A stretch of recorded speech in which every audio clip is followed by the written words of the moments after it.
Hello guys, welcome back to our channel. நீங்கள் பார்த்துக்கிட்டு இருக்கிறது நம்ம சேனல் ஹாட் சில்லி. இன்றைக்கி நம்ம யாரை பற்றி பார்க்க போகிறோம் அப்படின்னா, தமிழ், தெலுங்கு, மலையாளம் 3 மொழிகளில் ரொம்ப பிஸியாக நடித்து வந்துக்கிட்டு இருக்க நம்ம கௌரி ஜி கிருஷ்ணன் இவங்களை பற்றி தான் பார்க்க போகிறோம்.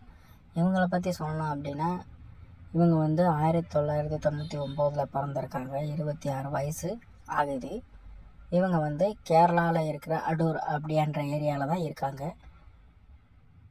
இவங்க மலையாளத்தில் ஆரம்ப காலங்களில் நடித்து வந்திருக்காங்க. அதிலிருந்து கிடைச்ச சான்ஸ் தான் தமிழுக்கு, அப்படியே தெலுங்குக்கும் கிடச்சிது.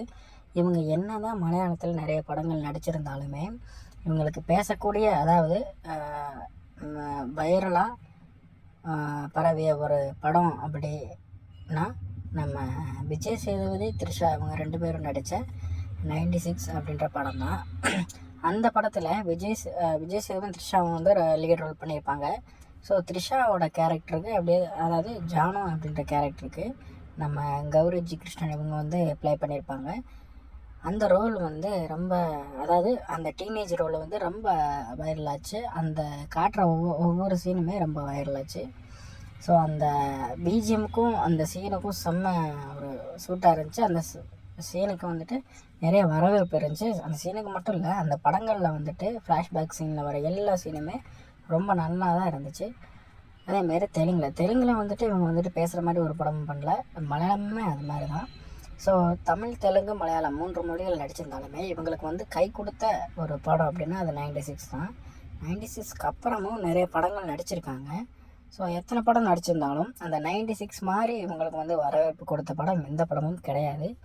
ஸோ ரீசெண்டாக நிறைய படம் நடிச்சிருக்காங்க. ஹாட்ஸ்பாட், போட் அப்படின்னு நிறைய படம் நடிச்சிருந்தாங்க. இன்னும் நிறைய படங்கள் வந்துக்கிட்டு இருக்கு. ஸோ ஜிவி பிரகாஷ் கூட 2 படம் நடிச்சிருக்காங்க. இன்னும் ஒரு படம் வந்துக்கிட்டு இருக்கு. ஸோ மேலும் மேலும் இவங்களோட ஒரு சினிமா ஜேர்னி ரொம்ப நல்லா இருக்குன்னு சொல்லி நான் வேண்டிக்கிறேன். அது மட்டும் இல்லாமல் இவங்க என்ன தான் 3 லாங்குவேஜில் நடித்தாலுமே இவங்க ஒரு பவர்ஃபுல்லான ஒரு டீனேஜ்னால, ஒரு ரொம்ப சின்ன பொண்ணாக இருக்கனால பார்க்க ஒரு பவர்ஃபுல்லான ரோல் எடுக்காமல் ஒரு லீட் ரோலே ரொம்ப ஒரு நல்ல ரோல் எடுத்தாலே போதும். அதாவது கதையை செலக்ட் பண்ணி எடுத்தாலே போதும். இந்த மாஸ்டர் அப்படின்ற படத்தில் சும்மா ஒரு 2-3 சீனுக்கு தான் வருவாங்க. அந்த படத்தில் ஏன் ஒத்துக்கிட்டாங்கன்னு தெரில. ஏன்னா 96 அப்படின்ற ஒரு படம் கொடுத்துட்டு மாஸ்டர் அப்படின்ற படம் இவங்களுக்கு ஒரு தேவையில்லாத ஒரு படமாக தான் இருந்துச்சு. அந்த படத்தில் இவங்களுக்கு காட்டுற சீனுமே 1-2 சீனில் தான் காட்டுவாங்க. அதுலேயும் பாதி சீனை டெலிட் பண்ணிட்டாங்க. ஒரு சீனை டெலிட் பண்ணிட்டாங்க. அது ஒரு லென்த்தியான சீனு. அந்த சீனையும் டெலிட் பண்ணிட்டாங்க. ஸோ இவங்களுக்கு பேரை வச்ச சாந்தனுமே அதே மாதிரி தான். அந்த படத்தில் 2 பேரையுமே 1-2 சீனில் தான் காட்டுவாங்க.